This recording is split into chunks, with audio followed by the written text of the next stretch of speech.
After going undefeated in group play last season and advancing to the finals of the in-season tournament, the Pacers wrapped up qualifying, having already been disqualified, with a 122-111 loss to the Toronto Raptors, in which they trailed by as many as 24 points. There was a spirited 12-minute stretch at the end of the third quarter and the beginning of the fourth quarter that saw Road Tyrese Halliburton looking a lot more like Home Tyrese Halliburton. But those spirited stretches have been somewhat of an anomaly throughout the season, and especially during Cup play. They are 0-4 in Cup play. They fell behind by at least 20 points in all 4 games. Here to talk about why the Cup seemingly runneth empty for the Pacers and whether there's still reason to think that it might be half full is Samson Folk, who I hope that you know by now is a credentialed writer based in Toronto. His main gig is covering the Raptors, but he's also contributing for me, covering the Pacers at Basketball. She wrote, Samson, how are you doing following last night's win/loss, depending upon which version of your job you're looking at here? The cup run over is pretty good. Was happy with that. Secondly, I think I seem more awake now than last time. I watched like a bit of the video back last podcast. I was like, whoa, I'm tired. And there's also something that happens to my voice where it gets really like this when I'm tired. I think we've avoided that this time. Maybe because this was a shorter game last night. Win/loss. The only thing that makes me interested in Indiana basketball is that the Basketball She Wrote Patreon is covering it. And the team has been a bit of a mess this year. There are things to talk about. I'm excited to talk about them with you, Caitlin. But I'm doing okay. How you doing? Doing okay. Your eyes do look less glassy today. I can always tell when we record a little bit earlier because you look as though like you've gotten up maybe 5 minutes beforehand, and here you are. It was that we started recording at 11:08, not 11. That saved me. That was the difference, those 8 minutes. Hey, you know what a difference 12 minutes was for the Pacers? Exactly, yes. Down 24, pulled within 2. So I guess we'll start there. What did you think about that specific stretch, and what do you think changed for the Pacers that they were able to kick it into gear over that period of time? So I wish I could say I thought that they fixed something in those moments because I didn't actually think that that was the case. I think that they hit their threes. Like Obi hit a couple, Tyrese hit a couple. Everybody as a whole, they got dunks, they got layups on transition. The Raptors had like a big handful of turnovers. Scotty won a lot of possessions against Pascal last night, like a ton. But there were a couple where he just tried to take him on, like meeting at half court, trying to dribble past him, and that went poorly. 2 straight turnovers that lead to layups, dunks. And the Pacers, we talked about this last time, injecting pace, playing with pace, what it looks like when they're fast, what it looks like when they're slow, and it looks like they have a sense of malaise, the lack of effort. They found it, It's Dune, when Paul is fighting, Gurney Halleck, he says, I see you found the mood. The Pacers did for a time. It just wasn't very often in this game, and it clearly wasn't enough. I think that something that changed for them is they stopped turning the ball over as much and as frequently. So that typically helps your defense when you're not turning the ball over as much. I think they had 3 turnovers during that stretch. Also, the Raptors stopped making every three-pointer in sight. They were 0 of 8 from 3. I guess I would like to know from you, because I think part of this probably helped them out. How has the Scotty plus bench minutes been overall for the Raptors? Because most of these minutes, Boucher, Mobo, Battle, Shed were out there with Scotty. Like, has that been successful, or should I think, things started to turn around because that's what lineup was being played? That's interesting. I will look up the on-offs right now because I haven't checked it because Scotty's only been back, I guess, now 7 games. But I will go poke around on it. The interesting thing about those lineups is that they haven't been historically good. Scotty has had trouble in the past kind of carrying this team on his back in that sense, especially since I think a lot of people consider Scotty to be a bit of a multiplier, let's say. And also, actually, now I'm thinking like about this question is the Raptors haven't even been healthy enough. Everything is bench a little bit. Like, I guess we can sort for Jakob is off the floor. RJ is off the floor, I suppose. And we could sort for Grady is off the floor. I mean, that's about it. But wait, while I look this up, tell me what you thought, and then I'll give you the numbers. I think it benefited him somewhat that that's what lineup was out there. And also there was fortuitous things that happened. Like there was an air ball that suddenly turned into a dunk for Obi Toppin. But also just to point out Obi Toppin there, because people might know, I wrote an article about Obi over the weekend prior to when they played Memphis, because there's been 8 games this year where Obi scored 2 points or less in transition and also has not made a 3. And last year, obviously, Obi finished the year as the only Pacer in franchise history with 100 made dunks and 100 made threes. You often referred to him as the bellwether of hot girl basketball, and that's very been true because now for so much of the season, because they haven't necessarily been playing to their identity, although the pace has picked up here, Obi's almost, I term it as this. Last year, he was building out their strengths, but not really addressing their weaknesses. When you aren't playing fast and he was struggling to shoot the ball from 3, he's more so building out their weaknesses than necessarily addressing or getting to play to his strengths. So in those minutes when he's out there at the 5, Pascal's out there, Tyrese is out there, TJ's out there, and they are playing more to who they've been, Obi very much can be a bellwether for how the Pacers are playing, and that was a good stretch for him. But also, like I said, I think there were some fortuitous things that happened. RJ missed a chippy. Tyrese literally ducked under 2 the entire screening action for Battle. Battle missed a 3. So I think that there was some instances, like I can throw one clip up here, where I do think that the energy and effort was better for the Pacers, like Tyrese being able to wall up there a little bit in transition. The rotations are better. Scottie could have shot that as a 3, but at least there's not penetration into the lane. And then they really do press up here out at the logo. Much better than what was happening a lot throughout the first half, where you were seeing better effort moments. Yeah. So the numbers are actually slightly positive for Scottie plus bench, whatever that is. The number 1 center is Bruno Fernando, like 35 possessions per cleaning the glass, but they don't score at all. Like Scottie plus bench doesn't, like the Raptors have been worse on the court as far as their offensive scoring with Scottie on this season. And the defense has been awesome, but also looking into that, there's a lot of maybe jump shot variance going on there. But yeah, are they able to, with Scottie plus bench, like turn teams over a whole bunch? Not necessarily. They foul a lot. They're forcing a lot of misses currently, and they don't score the basketball. And that all turns out to be slightly positive on the season. I'll be eager to see what it looks like when bench is actually bench and starters are actually starters. But yeah, the lineups matter a little bit for sure. I mean, they always matter, but that's kind of where I'm at on that. The other thing that definitely mattered is that, as I said in the opening monologue there, Road Tyrese looked a lot more like Home Tyrese. And quite honestly, this was probably Tyrese's best game this year.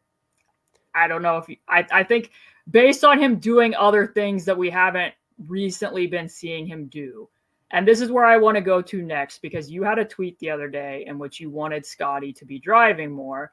And underneath it, you said, I don't want Scottie to be a Tyrese Halliburton volume level driver. Well, in this game, drives per game here. Yes, a drives per game peer. I sorry for misquoting you there. Both of them, though, were higher volume drivers, and both of them were very efficient drivers in this game. So I kind of want to talk about Tyrese's drives overall, and I do think that there was a change somewhat from the first half to the second half here.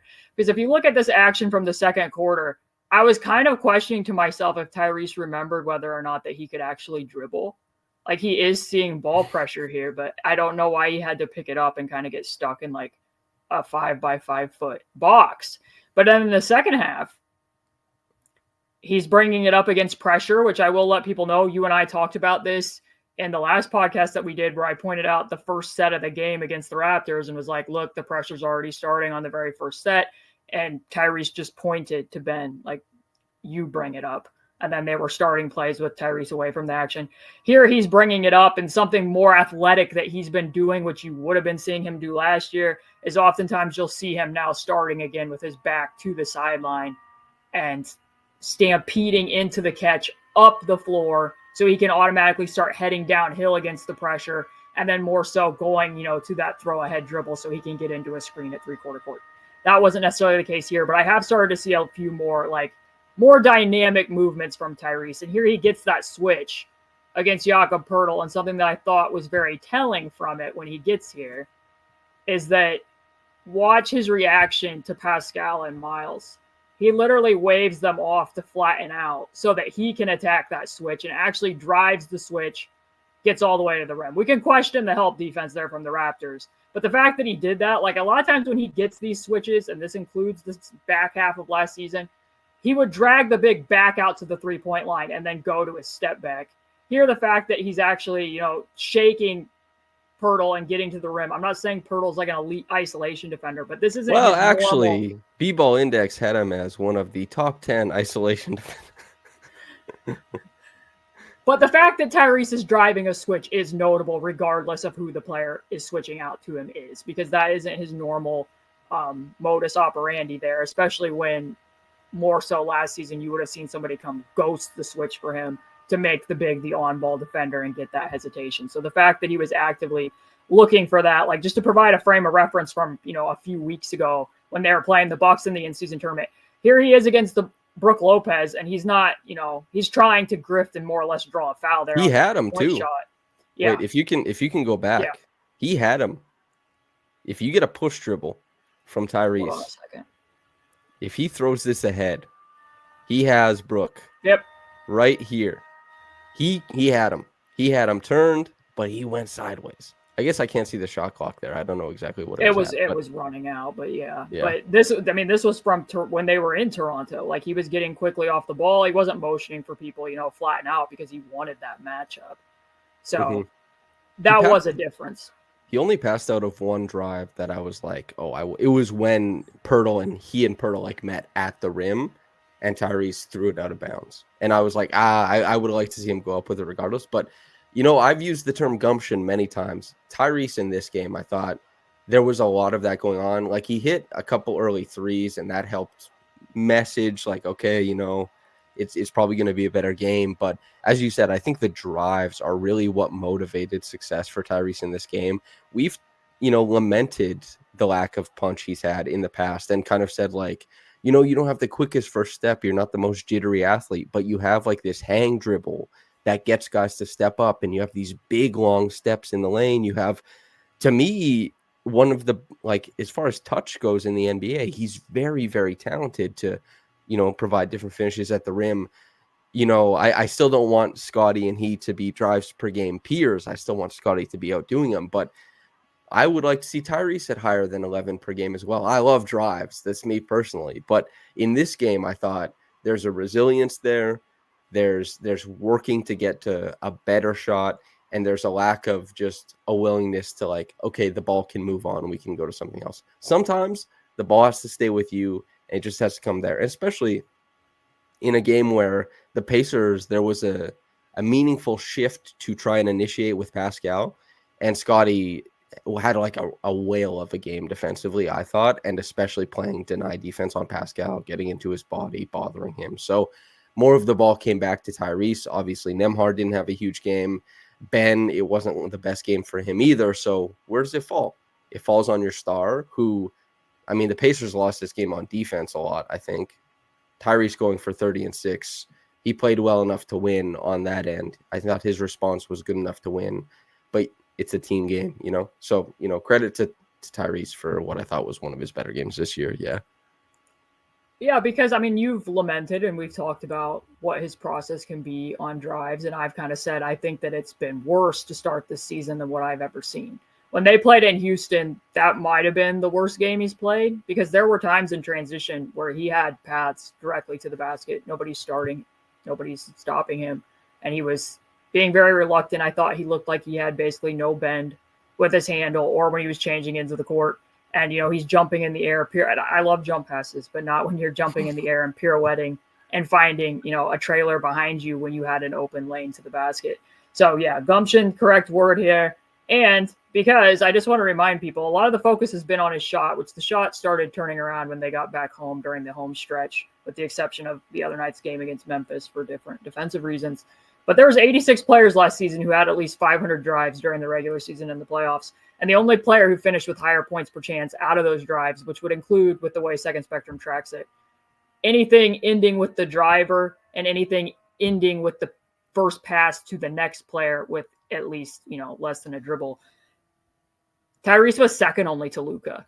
Like, the drives have mattered to the Pacers and the Pacers offense. The fact that that's been missing to start the season in games and kind of come and gone has been a motivating factor and why the struggles have been there for them holistically, but also with regards to Tyrese. Like it was never just the shot that had changed, in my opinion. Yeah, you can't. This was like Trae Young and Tyrese are very different players, but yeah, you're kind of sold a story about each of them that you think like they just pull up. It's crazy. But you watch them and you're like, oh, this is very inventive passing while moving downhill. That is what motivates so much success here. And so when that changes, the offense changes like a lot.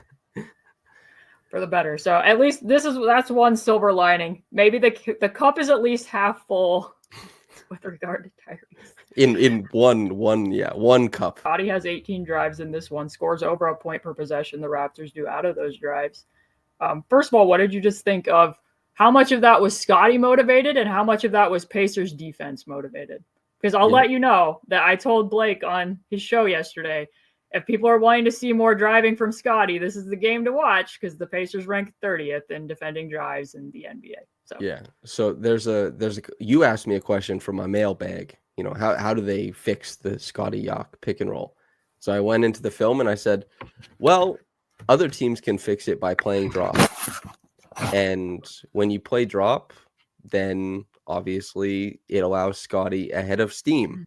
And the switch and push switch that he was seeing in a lot of the Yock pick and rolls was really helping to mitigate his advantages as a driver, because Scottie's advantage as a driver is when he has the head of steam, borderline unstoppable.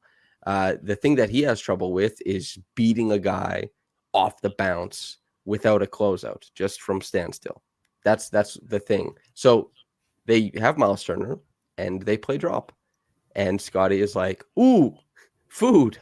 I have opportunities here. And that really motivated his driving. And then I talked to Darko and Scottie after the game, and both of them, you know, you get the general, like, just reacting to what I'm seeing. There's no difference here. But Darko also did mention that they're working on something discreet with getting Scottie to get lower during his drive, so he has a base of power to push from, like all that, because he is a very upright player, upright player. So there's changes maybe happening in the minute sense, but I think the largest motivator is, one, the scheme that the Pacers played in allowed Scottie to kind of like bend into form. And then once he was already in that mode, you saw, late in game, just 27 feet from the basket, Pascal on him the whole way, and he just drives him under the rim and finishes with like a double clutch layup. He is such a physical force that once he was kind of tuned into that style of play, he was able to maintain it no matter what the scheme was. But I think the drop coverage really helped fuel him early on. Sometimes when I watch Scottie in the pick and roll, it reminds me of my old car, because there was one time where I was on an extended road trip and I wanted to lay the seat back, and the seat would only be completely upright or all the way back. Like there was no in between. So when you watch Scottie, a lot of times he's either completely upright and surveying and scanning because he's very good as a player after, you know, playing with a pause, or he's very low and wide, I feel. It's like, there's no bend in the in between there. But to show you the defensive coverage, because this is what I want to know and what you need to provide the insights on. This is going to be even before. It's not even going to be to Scottie yet. But this is Davion Mitchell and Jakob Poeltl. Has anyone defended a pick and roll between Davion Mitchell and Jakob Poeltl this high up on the floor? No. While going over. Also, you want to talk about being like Myles. Tough game last night for, well. This is what we're going to get into. While we're talking about Scottie and the driving, we're also going to discuss Myles and the pick and roll defense and some other head scratching defensive moments here. You don't have to acquiesce. Like Trey and I will have a Raptors podcast we record later today. We can keep this Pacers focused. I've watched more than a handful of Pacers games so far this year. Myles defensively has been like, yeesh. So here they're very high. They want to play Myles up to a touch, and Jakob's able to really easily get to that floater. This is another one. So Andrew Nembhard. Before we even go to this specific possession, I want to know, were you a little bit surprised by how the Pacers lined up against the Raptors in this game? They had Nembhard, on Scotty, Ben on RJ Barrett, Pascal, I believe, was guarding Ochai, Tyrese was with Jacoby, and Myles was with Jakob. Were you surprised by those matchups I at all? was. I was, yeah. Especially since, like, to my eye, Pascal is best when he is engaged in stuff. I don't know, he's been like Ochai is a pretty smart cutter. He's been good at like lifting, drifting, everything that embodies like moving well off ball. And Pascal is, I know he's engaged here, but he gets back cut. It happens all the time. He can lose guys. And also, do you want him chasing guys off of pin downs, etc.? But also maybe they thought like we don't want to, have him guarding Scotty the whole game. Although I think their best defensive stretch included him stepping up on Scotty finally. But I don't know. It was like you were on the Raptor show and Matt Bonner was like, hey, just have TJ McConnell have the ball all the time. And you're like, no, he'd probably get tired. And he's like, come on. You're like, no, I actually think he'd get tired, like they're humans. So there might be something motivating the decision here. But yeah, I was surprised by what they decided to do defensively to open, or I guess for large sums of the game. So, first of all, you're telling me that you listen to an NBA podcast? Only you. My surprise with it came from, I thought because of what we had seen from Ben against RJ in the prior game and the fact that the Pacers do struggle as much as they do against bigger wings, that they would have gone with Nembhard on RJ and Pascal on Scotty and Tyrese on Ochai, Myles on Pirtle. That's probably the way that I would have looked at it, because Ben still had a lot of problems against RJ in the pick and roll in this game, and because they typically don't want Pascal defending a lot at the point of attack, and I understand why, because he and Myles are a little bit mismatched and that you don't want Myles doing a lot of switching, and Pascal runs into a lot of contact on screens. But in this case, as you said, my mailbag question to you was, teams aren't tagging as much against Scotty and Jakob, and they're switching more. The efficiency numbers are down. How do you fix this? So if there is a game that Pascal and Myles should be able to switch 4-5 against, this kind of was it to me. But they didn't really get to that. And to me, like, Nembhard wasn't bad against Scotty at the point of attack, but he is giving up physicality there, despite the fact that Nembhard is a physical defender. I bet he could have been really good against RJ. That would have been my guess. Yeah. And because, Scotty's 3 of 24 on pull-up threes to start the year. Davion Mitchell is 7 of 27 on pull-up threes to start the year. And just to provide you with a point of reference, when you said that about Pascal, in a lot of games, they will put him, going back to the playoffs last year, putting him on Precious Achiuwa, putting him on Josh Hart so that they could use him as a roamer. At the very least, it's allowing the person on ball to press up a little bit closer, even if you are perhaps susceptible to some of the cutting. I do think that his defense overall has been a bit better, but their pick and roll coverage, the Pacers pick and roll coverage is 17th this year. It was in the bottom 5 last year. And I think part of the reason why is because they're using Pascal to show a little bit more help. This was just a very unique matchup when you already struggle against bigger wings. To me, you needed to have a little bit more size and physicality on both Barrett and Barnes. They did eventually get to it. They went to Pascal against Scotty in the second half more, but just back to this possession, also, though. A quick thing too. Ochai is shooting like 49% from 3 this year too. Yeah. So, and he went 3 of 3 last night. So he's like, as far as the guy to roam off of, he might not be the guy. Well, was there really a guy though for Pascal to do it? Like, I'm not sure there was. But the Pacers, in addition to ranking 30th in points off drives, they go over more screens than any team in the NBA. So just watching Andrew going over against Scotty again, and Scotty's then able to cross back. Like, if you are going to play Myles this high, and you're also going to have Andrew going over, it is death if you're going to play an aggressive drop. And Myles is going to take a step forward out of the drop. Like, there's no way. Like, that's one of the biggest no-nos in drop coverage, that when he's coming off this pick, you can't be stepping up. Like, that's also the slowest, like, successful split I've seen that wasn't Luka. Like, that was a put a guy in jail dribble. That's the hostage dribble. And nobody showed up, and he just got to run to the rim. Like, that looked like it was a split. But that was okay, let me slow down the pace. Oh, there's nothing stopping me. I will walk to the rim then. Like that. Yeah, that was surprising. and this is why some of the defensive issues for the Pacers have flip-flopped a bit from last season, because some of the scheme is a little bit different in that they are sending more help in certain cases. Now it's more about, ball containment, in part because of people who have been out, and also their transition defense from, transition points allowed per 100 transition plays standpoint.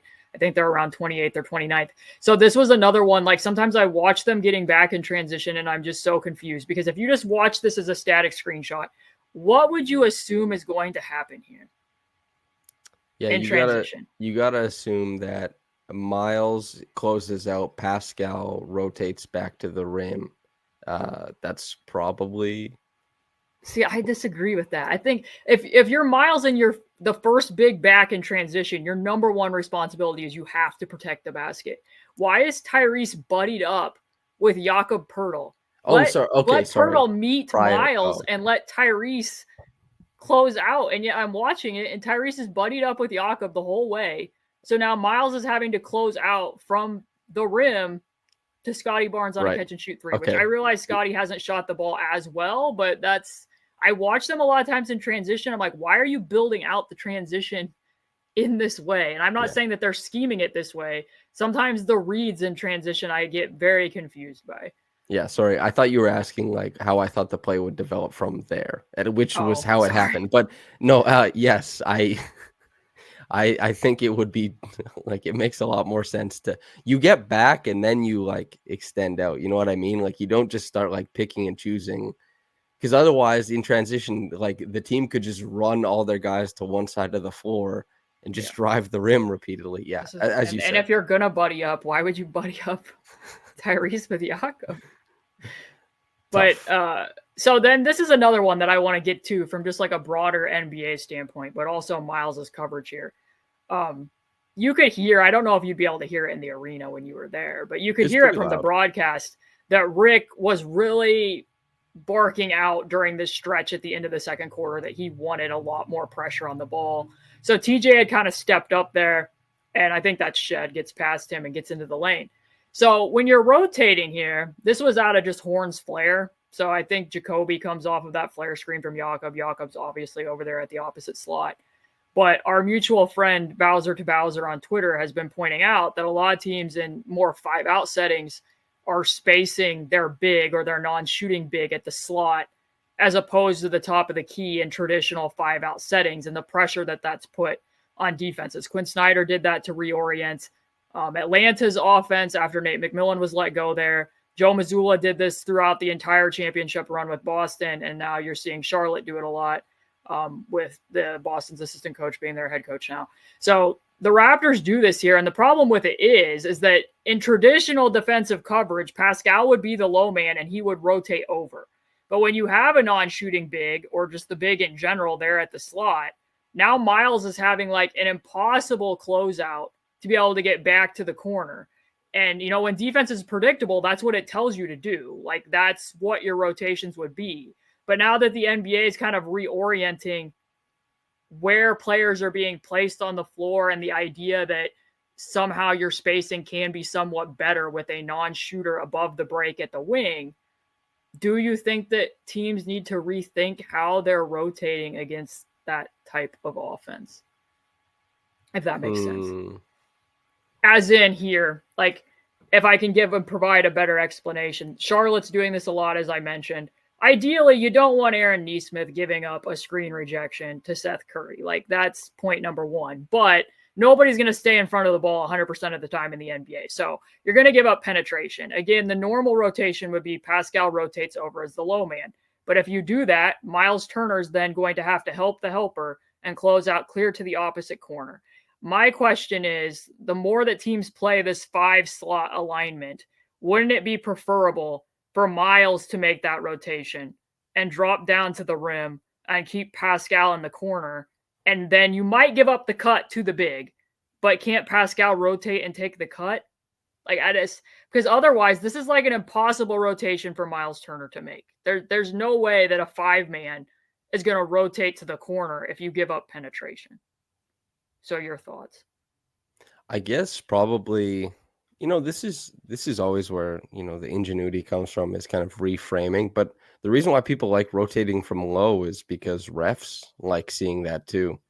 I feel like the free throw rate, if you rotate from Myles' spot, becomes unimaginably high. Like that's a potential thing. But I do like what you're saying in that if you want to make them place it to the corner, then you make it 2 passes away instead of 1 pass away. I think that there's something there. And also like when you start asking different rotations, you're asking your players to calculate the floor and like read it differently constantly. So I wonder what the, kind of like how tough it would be to actually initiate that team wide. I don't know, but it makes sense to me just from like a top down schematics thing. Like it seems like a better use of floor coverage. It seems like it makes shorter passes happen instead of longer passes. Shorter passes means that the defense can keep up with it easier because the ball doesn't get to be faster than everyone all the time. Like I think that there's a lot of logic there. I would love to see what it looks like in action.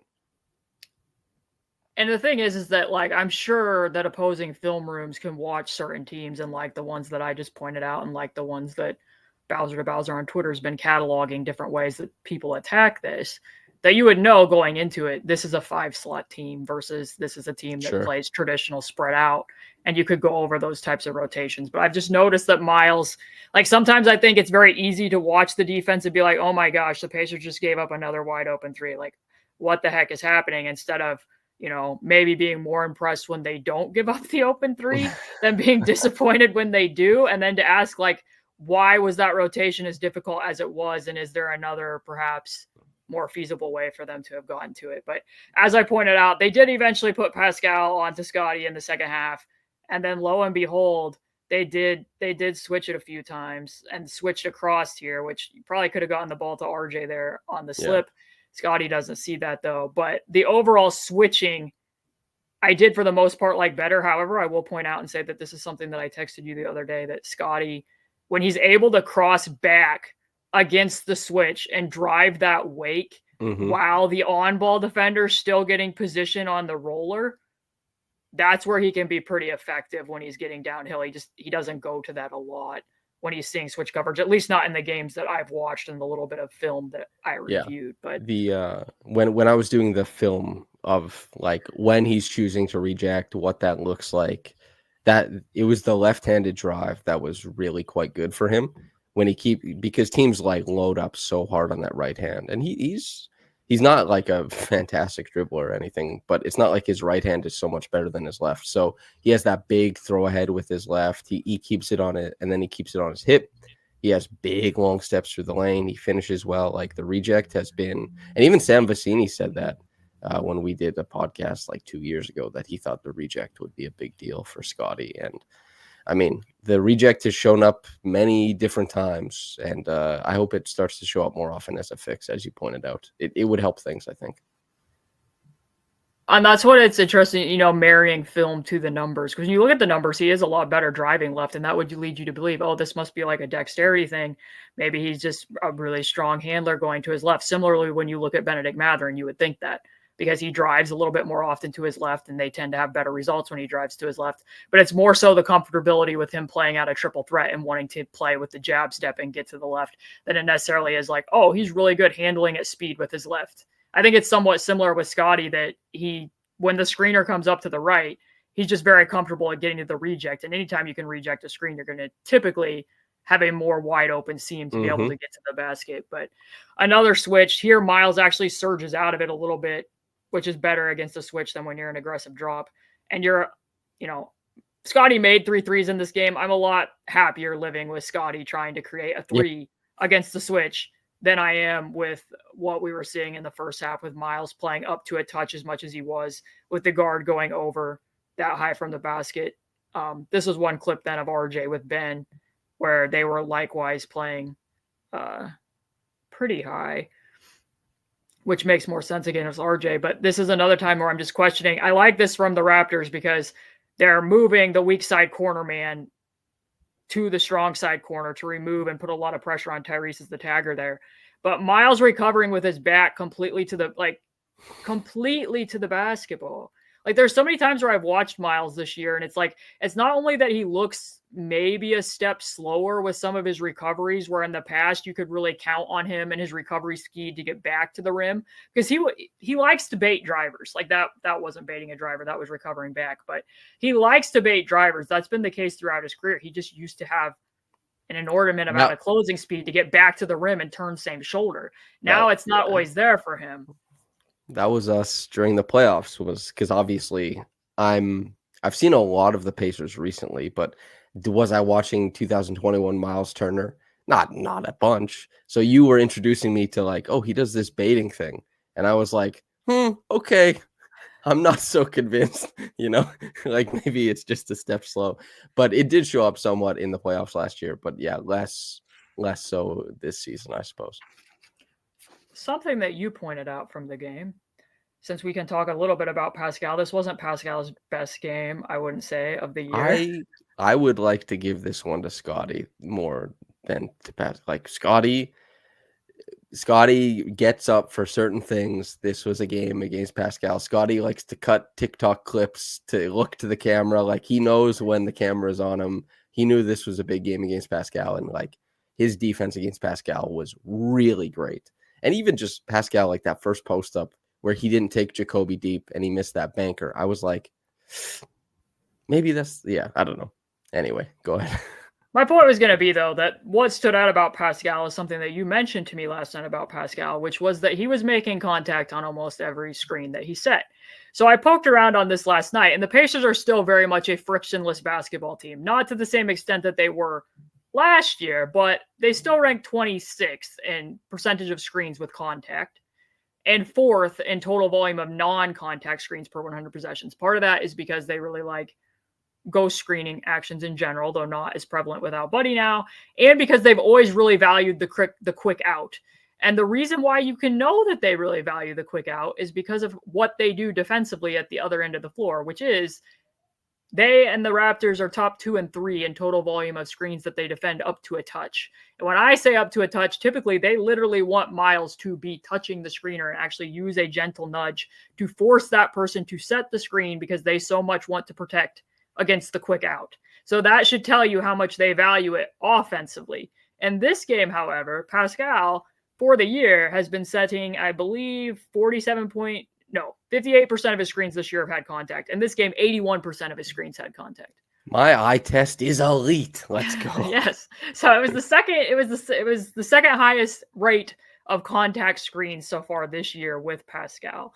So we don't need to evaluate the film. I'm just going to run the film and let people see it of him setting a bunch of contact screens. And I will let you theorize as to why, against this Raptors team that you cover so frequently, why you think he was setting more contact screens in this game.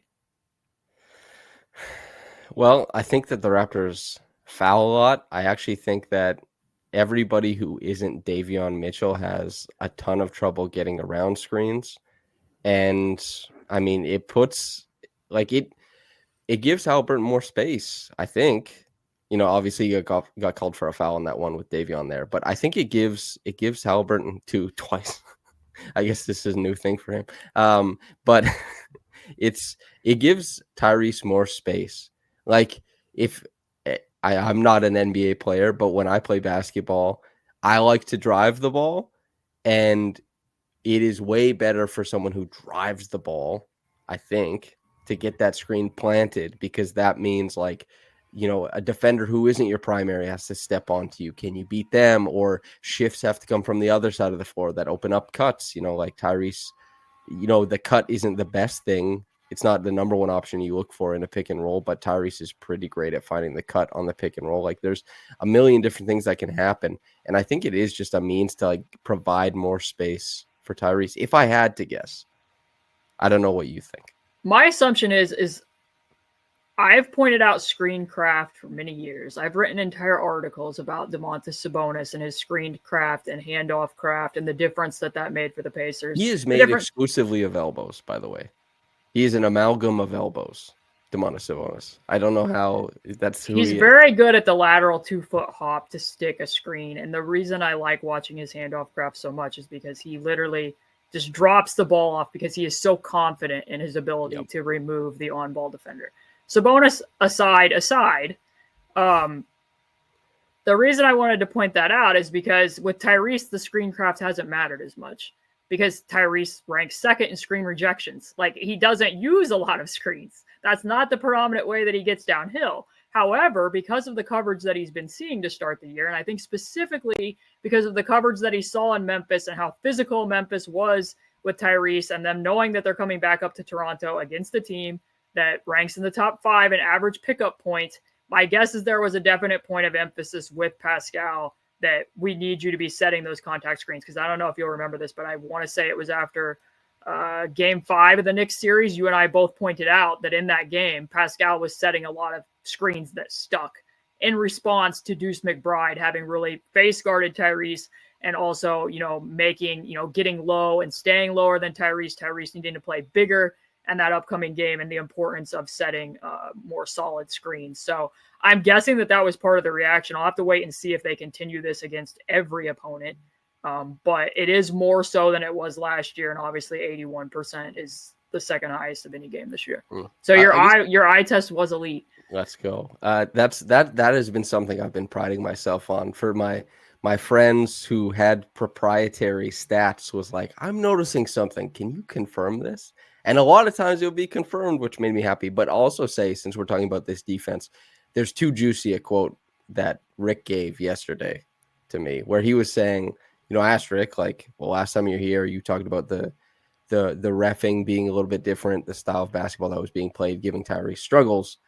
And like, how do you think it's going now? Because I just watched the Memphis game where there's a lot going on there. And Rick said that, there's playing physical, but then there's playing to hurt somebody. And he thought that the way that Tyrese was being defended was beyond the pale. And that's his guy, of course. But that's also like a strong condemnation of what's happening to Tyrese. And there are definitely times where, like, coaches, I don't think say that usually. Like, I don't think that's all too, like, I think that's not common. So, interesting quote. I want to be very clear. I'm not making excuses for Tyrese with what I'm about to show, and I have no interest in litigating the refs. I'm just going to show a clip to provide context with what you just said. So this is a common baseline out of bounds play that the Pacers run where they use it to get into zoom action from the corner for Tyrese to get uphill. Watch the coverage against him. That's shove number 1. Now he's being held on. Now when he gets into there was a lot of physicality in this game that I'm guessing led to why Rick said that. And that's something that Tyrese is going to have to get used to and deal with. There's 2 main ways that they've been doing it. And what they did in this game is they will use Tyrese as a screener a lot. Mm-hmm. In that regard, if you watch, Steph Curry and how he frees himself, Tyrese is going to have to match some of that physicality as a screener to be able to get loose. And then also a lot of times they will just play 4-on-4, which has its merits. Like, especially when you have Pascal Siakam on the floor, there's reason to play 4-on-4. The court is bigger. You have 2 less players involved. If Pascal, draws 2 in the post, then you have the potential to even be playing, 3-on-2, 3-on-3. And I think that there's this impression too that like Tyrese is deactivating and he's not involving himself, which there has to be a balance. But this is something that Mike D'Antoni did with James Harden, who's known as, one of the best scorers of this era in basketball. And they would repeatedly, when James was being covered like this, they would have him stand at half court so that the rest of the Rockets, whether that was with Chris Paul or with Russell Westbrook, would play 4-on-4 in the half court. Yeah. It's not unique only to the Pacers right now. There's also an inverse here. There was the Kawhi Island. Like, there was an interesting, defensive wrinkle or offensive wrinkle against the Spurs back when Kawhi was like in his Defensive Player of the Year era, where whoever was guarded by Kawhi would just drag him as far away from the play as possible so that you could play 4-on-4 and keep Kawhi out of actions. Like, that was something that teams tried to do to the Spurs, and it actually led to, for a time, the Spurs being a better team defensively with Kawhi off the floor. Like, there's always this doesn't always speak to like an inactivity. Sometimes this can just be like, high concept attempts at, gaming the system, I suppose. Just watch how wild this entire possession was the other night. pretty soon Tyrese is going to be out of frame. So he's not in anymore. So now you're completely 4-on-4. Myles is being guarded by Ja Morant and seems to have no idea that he's being guarded by Ja Morant, to the point where he turns his back to go set a screen for Tyrese instead of, diving into the space. Meanwhile, Andrew had drove the ball against Jaren Jackson Jr. and Pascal ends up drawing the double there, which again, it ended up being 3-on-3. He drew 2 and Ben got a shot on the backside. But just the reality of this being the basketball that the Pacers are playing, and also for as much as people have kind of wanted to clown on Tyrese for what his offensive performance was through the first however many games of the year before the recent home stretch, clearly opposing teams still are worried about what threat he poses, because you don't do this type of coverage if you don't want to take him out of the play. You can't even see him. Now you can't see Myles. That's a wild crazy possession. Play. Yeah. There's a lot of unique stuff happening in Indiana. I suppose that one happened in Memphis. But unless you had anything else specifically from the Raptors game that you wanted to talk about. Somebody sent in a mailbag question after I had already typed up the November mailbag, but I thought it would be good for the two of us to answer it. So if you have anything else that you want to talk about from the Raptors-Pacers game, we can, or otherwise we can jump into that. I think we hit most of it. I didn't get to see the Nembhard game that I wanted. Nembhard is who I want to write about for the Basketball She Wrote Patreon this month. I'm sure more will come up, but I wanted there to be a game while I was there to watch it. But them's the breaks. I hope he's dealt with stuff, hey? He really has had to deal with stuff. I don't know if you noticed it, but his dribble was really far outside the circumference of his body several times last night. And that was something that showed up when he came back from the knee hyperextension last year. Like when he didn't have off days to be working on his handle, it was something that he had to rein back in. And that was why you saw a lot of progress from him in that regard during the playoff run. Yeah. My earnest hope is that the Pacers figure out all the competing, like they have options to handle the ball. They have options to shoot the ball. My hope is that hierarchy sorts itself out in the best way possible and that they get that buy-in defensively, and that I can, eventually the next time we record this podcast, that it's like, woosah, everything's been figured out. But so far, it's been tough. That's about it for my Raptors Pacers stuff. Yeah, and I don't think it's a coincidence that, other than last night, because the Pacers were as bad as they were in the first half of that basketball game, there were very few two-man combinations that were a net positive for the Pacers with Tyrese on the floor, and the strongest one was Tyrese and Andrew, in part because when you're seeing that type of coverage, you have another ball handler who can drive the ball against Jaren Jackson Jr. in a 4-on-4 setting, in addition to the fact that, and this is not me trying to pit players against each other, it's just the reality that in the minutes when Tyrese and Ben have been out there, they have the equivalent of the league's worst defense. So when you can add players back, hopefully eventually Nesmith, hopefully also eventually Ben Shepherd, that, make a difference there. But to the mailbag question. So this says, from Daniel Lipsy, Myles Turner is taking around 7% fewer of his shots from 10 feet and in than he did last season. Correspondingly, his three-point attempt rate is above 40%, the highest it's been since the final few Sabonis years. It seems like we're back to the version of Myles that's asked to be more of a spot-up player to accommodate the inside arc game of other players on the team.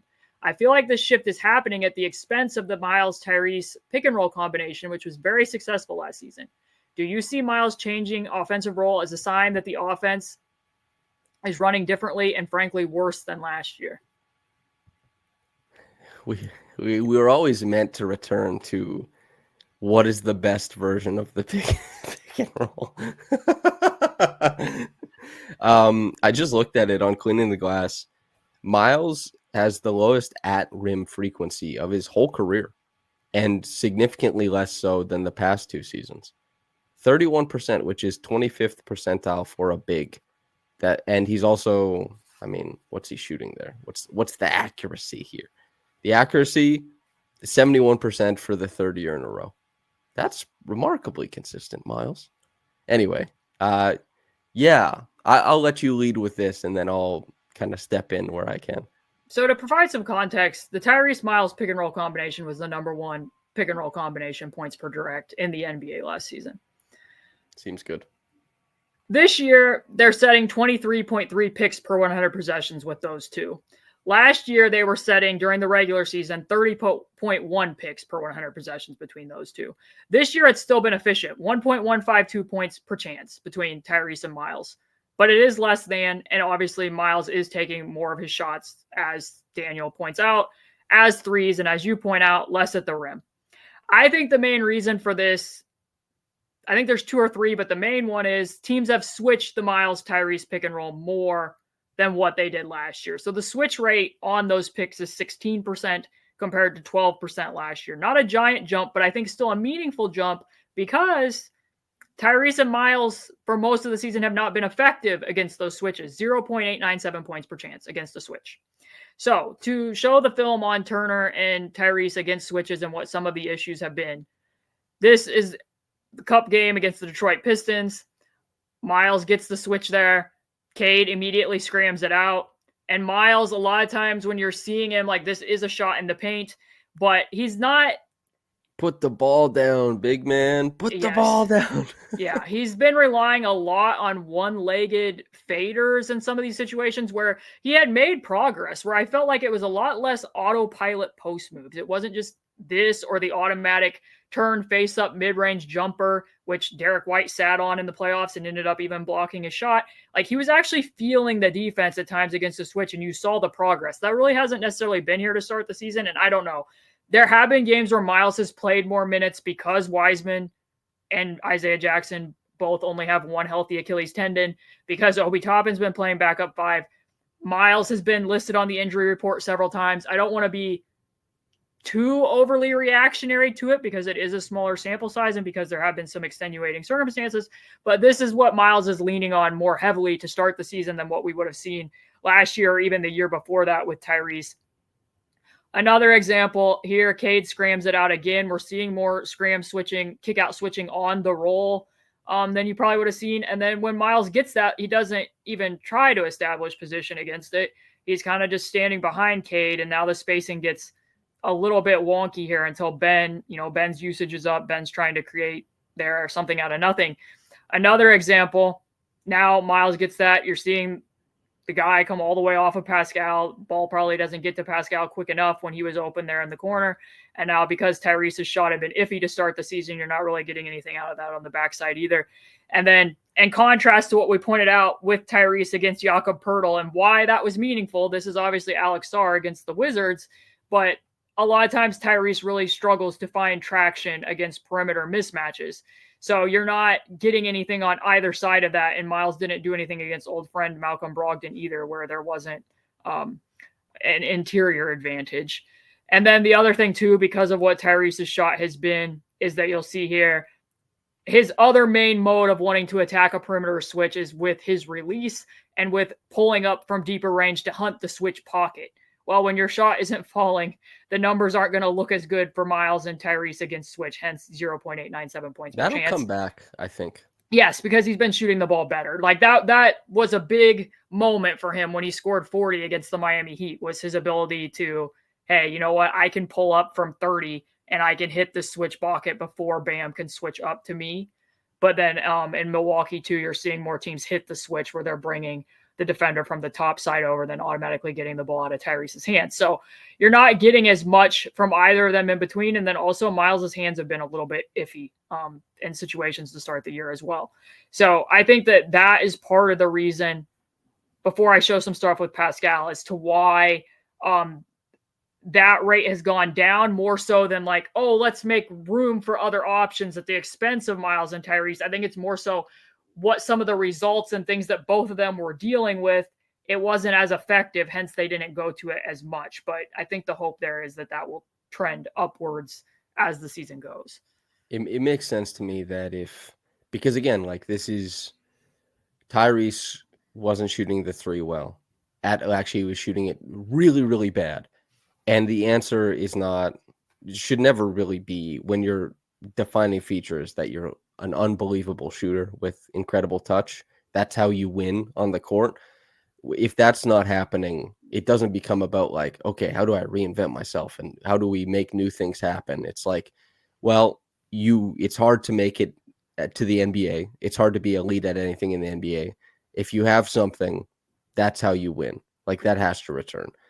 If that comes back, like hitting the switch pocket as a shooter, I think that solves a lot of stuff that's happening with those switches. As far as like the points per possession, you'll see a huge difference.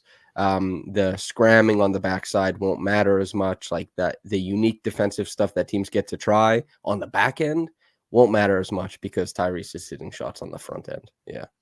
The other thing is when we were talking about Pascal and the screen contact, is that Pascal and Tyrese are setting 16.5 picks. That's still less than what Tyrese and Myles are doing, but it's more than last year. And inversely, the switch rate against Tyrese and Siakam is down, whereas it is up for Tyrese and Myles, and in part because Siakam's being guarded more by fives than he was at this time when he came over from the Pacers last year. And also, when they are seeing a switch, Tyrese and Siakam have been very effective. So 1.152 points per possession against the switch, which I think should make sense. Coming off of post-ups, like post entries to Pascal? Well, that's what I'm getting ready to show. Oh, I'm so sorry. Shut up. So late in the game against Portland, which was good to see, they relied on Tyrese and Siakam high screens, several plays in a row. And like, this isn't necessarily about the screen craft. It's just about getting the favorable switch for Siakam. And by comparison to what we just saw from Myles when he's kind of using that one-legged fader against Cade, we're going to see Siakam use some physicality and actually create separation for himself. He's also going to a fadeaway shot, but he used physicality to create that separation before he countered to go to it. A lot of big shots were made between the two of them to close out that particular game. And then another entry point that you can get to that when Tyrese's shot isn't falling that I really like when they do this is that when that switch happens between Tyrese and Siakam, you also have the option where Siakam can drive the big, and the natural inclination for bigs is to help on penetration. So when the help comes, that means that Tyrese gets the opportunity to attack the closeout, which is more favorable for him than attacking a big head on. And if the second help comes, then as you said, Tyrese very good at finding cutters. This unlocks Ben as a corner cutter. Another thing is, like I mentioned, Siakam being guarded more often by fives, which means they're not seeing as much switch on some pick and rolls.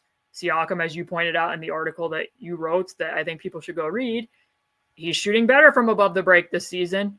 And there's actually been somewhat of a response from defenders because he's shooting better from above the break this season, where you could see DeAndre Ayton actually coming out of the paint to respond to Pascal cutting to the top of the key. Tyrese has passed on 60% of his drives to the left, but there, because the lane is open, he's patient, finds the angle, and gets there. So when you run, if you're going to be seeing more switch coverage against certain opponents, and it's Pascal and it's Tyrese, we know what Pascal can do in the post against the switch, but there's also other things that you can do against the switch. You're not going to throw the ball to Myles at the top of the key and be like, hey, Myles, go drive at the big and draw help, and then Tyrese can attack through a closeout. So providing another reason with why you might lean more to Pascal Tyrese pick and rolls, and one that I didn't show in that clip package that I've talked about with you before is they go to more wedge rolls now. They like the optionality of Pascal could potentially slide to the block against a screen from, TJ, Ben Shepherd, or whoever. If that isn't there, then he goes and sets a solid pick to counter, for sometimes teams weakening Tyrese or whatever it may be, so Tyrese can get back middle. Yeah, there's something with the Pacers, like, I've been really interested to see, because what was the best play in the playoffs last year in points per possession? The most efficient play was a Pascal post up of any play action for any NBA team was a Pascal post up. Yes, that is a great thing to have in the toolkit. And you look at Pascal's synergy page, every single play type, very good, excellent, very good, excellent, except for pick and roll ball handler, because Pascal never figured out pacing, as far as the hang dribble, bounce, pocket pass, skip pass, it's not really there for him. He never developed that craft, but everything else has worked wonderfully well. And the Pacers, they have to figure out how much of they have flow offense and how much of that kind of filters into Pascal for tougher buckets. They do a pretty good job of it. And I know there's been a lot of hand wringing about their offense, but they got to defend, man. They got to guard the ball. That, to me, when I watch these games, last night, I thought Scotty, I said it before, but I thought Scotty had a whale of a game guarding Pascal. And Pascal Could he have played better? Yeah, maybe a couple shots go down, but like Scotty did he's a great defender. He erased Pascal. And so the response was that Hallie did a lot more. Or sorry, I don't think Halliburton likes that. That Tyrese did, like, he just did more, and they found other ways. But it's the defense. The defense, if they get respectable, that's what changes things. But, I mean, a few other things to tack on to answer specifically what Daniel said is another thing to consider is that league-wide pick and roll prevalency is the lowest it's been in Second Spectrum's database. And Lewis wrote about this last year. Joey Wolfland wrote about this last year in terms of, modernizing old school tactics and what do teams practice defending more than anything, Samson? Pick and roll. The pick and roll. And what I showed on the last video, why the Pacers don't like those long run ball screens, is because the whole way up on the ball screen path, you have the ability to shout out the coverage for something that teams practice more than anything. So some ball screens have become handoffs. Some ball screens, you might want to enter it into the high post with Pascal and run some offense from there as well. There's league-wide reasons why the Pacers' overall pick and roll frequency is lower, just like the NBA's overall pick and roll frequency is lower. It's still the most prevalent thing that teams run. It's just less than it was.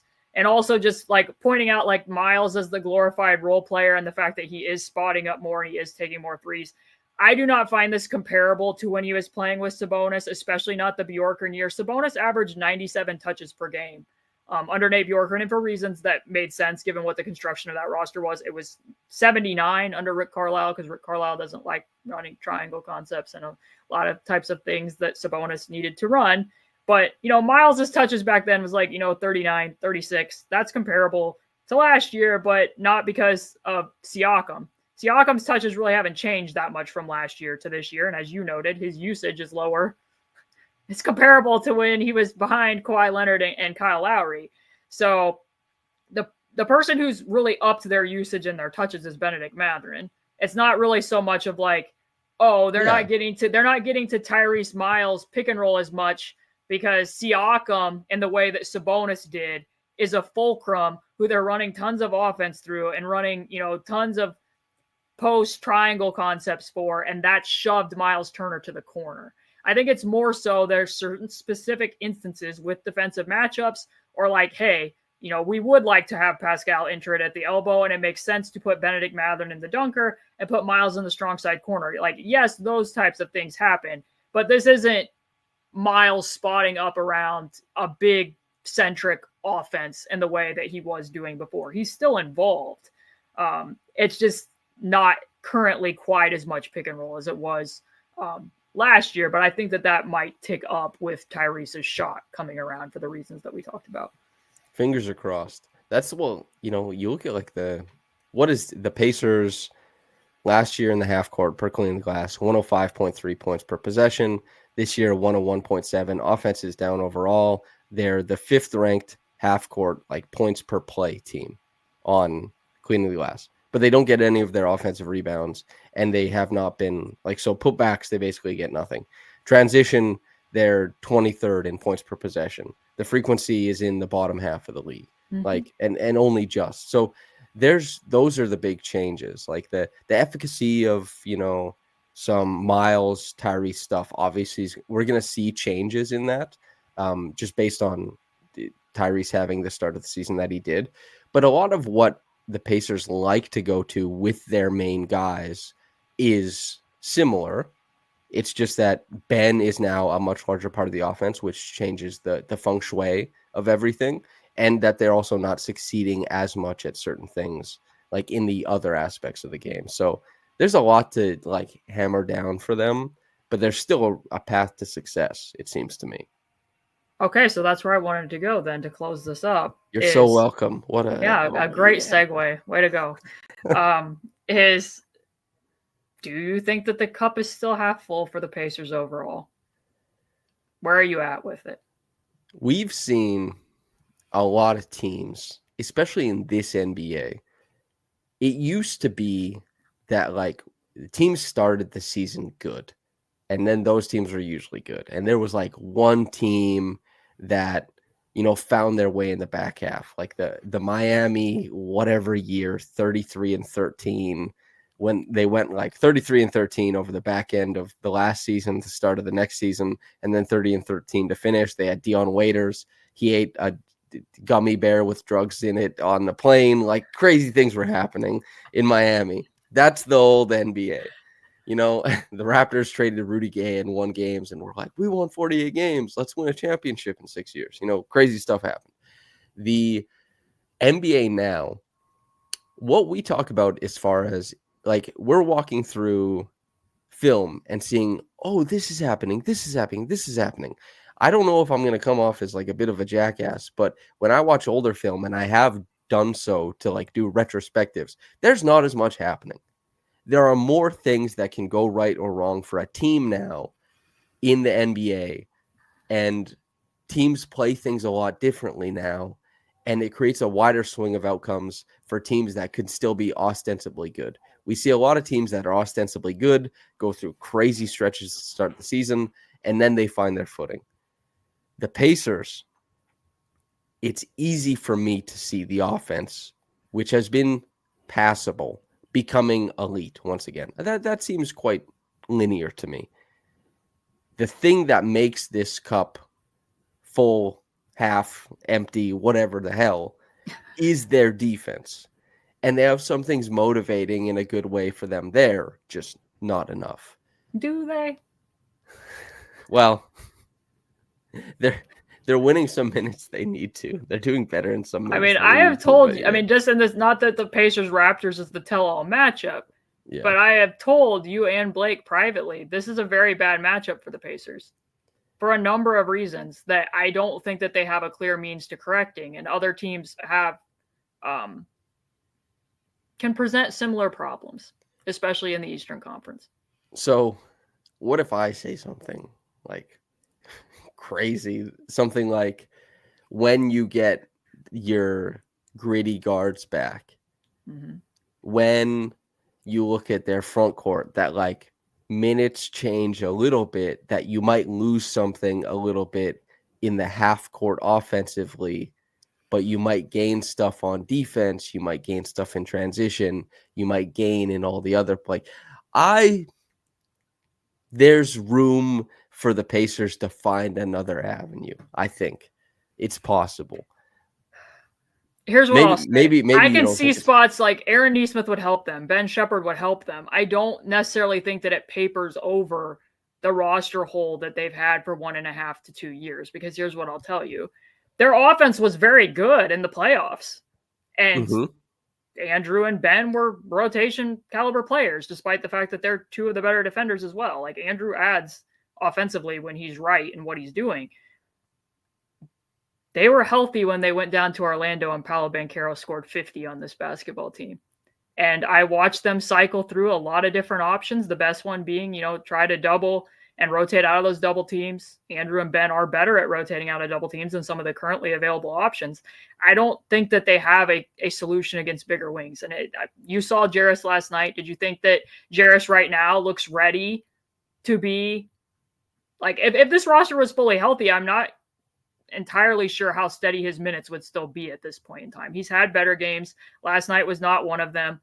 I think that remains an issue. And then to your point, last year when they lost games, I knew why they lost games. And the formula was pretty obvious. It would be they didn't make enough threes tonight, and their defense really let them down even more so than it normally does. Like that was typically why they would lose a basketball game.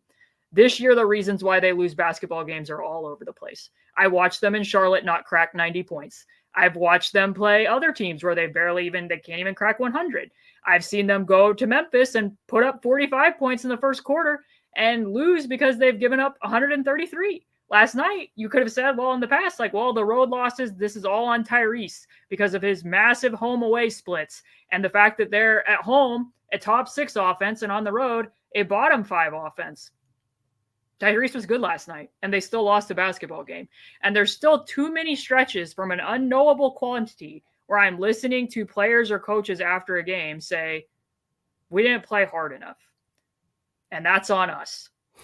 They said it after the Miami Heat Cup game. I literally wrote an article 15 times the Pacers were lost and the deep blue sea of their own court. And then they make corrections. They make them against Miami. Some of it's better.